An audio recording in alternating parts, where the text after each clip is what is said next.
Je suis une meurtrière.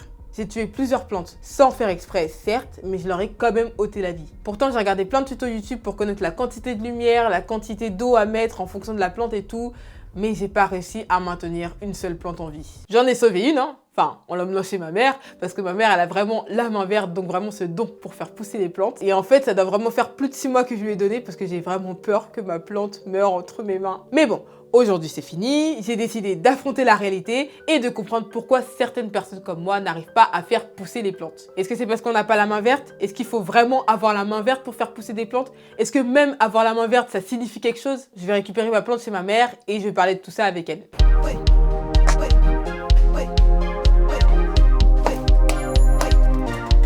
Salut maman! Ça va? Ça va et toi? Ouais.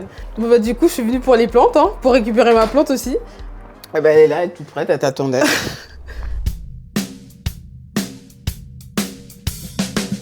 J'ai acheté des petites graines en fait, c'est pour les fleurs de balcon, tu vois, ça s'appelle Balcony Flower Mix. Donc on va les planter et d'ici quelques mois, bah, ça va pousser au moins de 40 cm. Ah oui, Ouais. quand même. Bon bah c'est parti, on va les planter. Hein. C'est parti. Alors, 1, 2, 3. C'est lourd. Hein. Oh là là là, c'est lourd. Je vais essayer de faire un trou. C'est une petite graine comme ça. En général, c'est fin mars, début avril que je commence à m'occuper de mes plantes. Mes plantes d'extérieur, je parle. La main verte, c'est quelqu'un qui sait bien entretenir son jardin. Avant, j'avais pas du tout la main verte. À chaque fois que j'achetais une plante, elle était morte. J'y arrivais jamais. En fait, c'est une communication particulière avec sa plante. Je sais que quand je parle à mes plantes, que je prenne soin d'elles, depuis que je fais ça, bah, c'est vrai que ça se passe mieux. Moi, personnellement, j'y crois. Hein. Du coup, moi, je t'ai ramené ma plante, Teddy, mon yucca, là.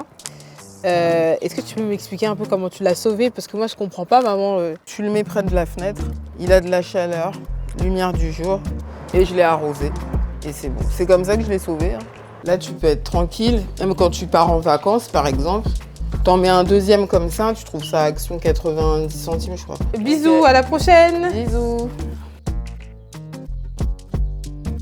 Bon, quand on entend ma mère parler, on a l'impression qu'en plus de savoir s'occuper des plantes, il faut aussi avoir une espèce de connexion avec elles pour qu'elles se sentent bien et qu'elles puissent pousser correctement. Moi, je me demande vraiment d'où elle vient cette croyance. Je vais rentrer et je vais creuser ça.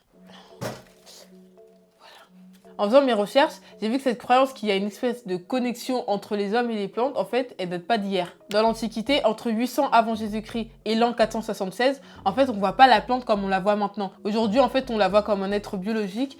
Avant, c'était vraiment une créature qui réagissait à l'âme de celui qui la plantait. À Rome, on parle de faveur des dieux, donc favor deorum, pardonnez mon latin. Et en Grèce antique, on considère que si on arrive à faire pousser des plantes, c'est qu'on a reçu un cadeau de la déesse de l'agriculture Déméter, et ça, grâce à nos bonnes actions. A l'inverse, si toutes nos récoltes étaient mauvaises, c'était la punition divine. Donc en fait, à l'époque, s'occuper d'une plante, c'était pas que de l'arroser, en fait, c'était vraiment être en harmonie avec les dieux. Cette théorie du cadeau des dieux, elle traverse le Moyen-Âge et c'est à partir de la Renaissance, entre le 15e et 16e siècle, que tout change. C'est là qu'on voit la théorie du microcosme arriver. Et la théorie du microcosme, c'est quoi?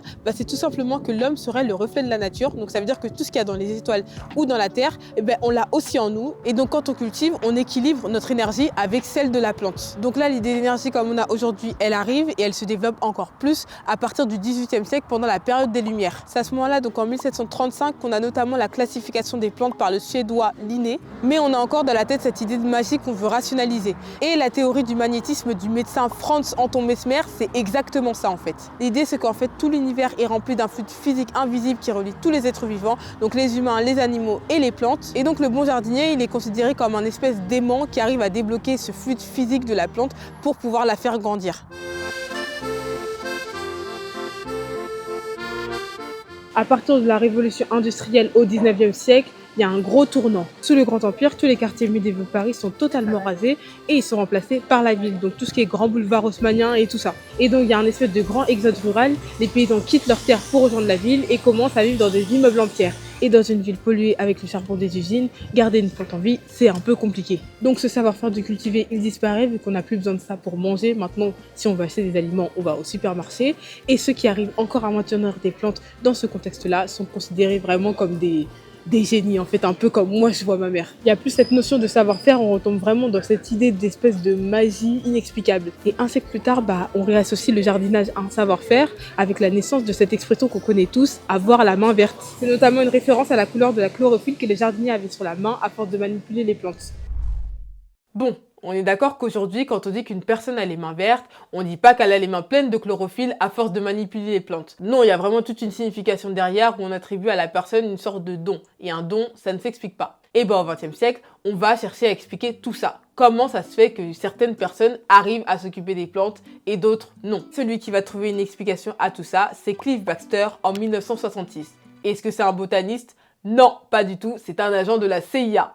Rien à voir. En fait, il a interrogé les suspects pour leur faire dire la vérité. Vous savez, il avait cette espèce de machine qu'on appelle un électromètre polygraphe qui détecte en fait notre stress quand on ment. Et un jour, il a décidé de brancher cette machine à une plante et il s'est dit dans sa tête, qu'est-ce qui va se passer si je brûle cette plante? Et là, la machine a réagi. L'aiguille, elle s'est affolée, genre elle a fait des petits dessins et tout. Et là, Baxter, il s'est dit quoi? Il s'est dit, putain, la plante, elle lit dans mes pensées. En fait, les plantes, ça lit dans les pensées et ça ressent les émotions des hommes. Et en fait, cette croyance, elle s'est accentuée en 1975 avec le livre La vie secrète des plantes qui a été écrit par les journalistes Peter Tompkins et Christopher Bird. Et en fait, ils ont repris les travaux de Baxter en disant que, en plus du fait que les plantes ressentent les émotions, en fait, elles réagissent aussi à la musique et à l'âme de la personne. À partir de là, on a vraiment commencé officiellement à croire que la main verte, c'était une espèce de don de communication avec les plantes, par les ondes, par les émotions et tout. Enfin bref, au fur et à mesure des époques, on s'est vraiment inventé mille et une histoires pour expliquer pourquoi certaines personnes arrivent à faire pousser des plantes et d'autres non. Et en fait, la vérité, c'est que toutes ces histoires, elles sont fausses. Il y a plusieurs scientifiques qui ont réfuté cette théorie. Par exemple, en 1975, il y a 3 chercheurs qui ont prouvé que la théorie de Baxter était due à un bug. Ils refont exactement la même expérience que lui, sauf qu'ils isolent la plante dans une cage de Faraday, donc vraiment coupée de l'entrée des ondes et de l'électricité statique extérieure. Et donc après, ils se mettent à penser comme Baxter de brûler la plante, de la tuer, et là, rien ne se passe. Donc ils en ont conclu que la machine de Baxter avait réagi à cause des ondes et de l'humidité de la pièce dans laquelle il se trouvait. Mais donc si les plantes ne ressentent aucune émotion scientifiquement, qu'est-ce qui explique en fait que certaines personnes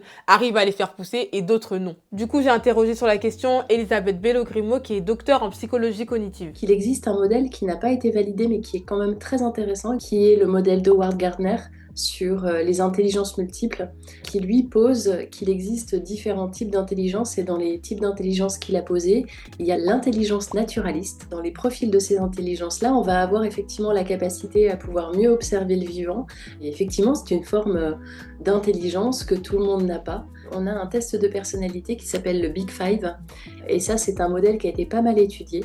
On a une réponse, effectivement, le caractère consciencieux est globalement lié à des comportements pro-environnementaux. Maintenant, on sait aussi qu'il existe des relations entre l'environnement et nous-mêmes. On sait par exemple que les personnes qui vivent dans des endroits avec une grande biodiversité, ont une flore intestinale plus diversifiée que les personnes qui vivent en milieu urbain ou bien qui ne mangent qu'assez peu de légumes.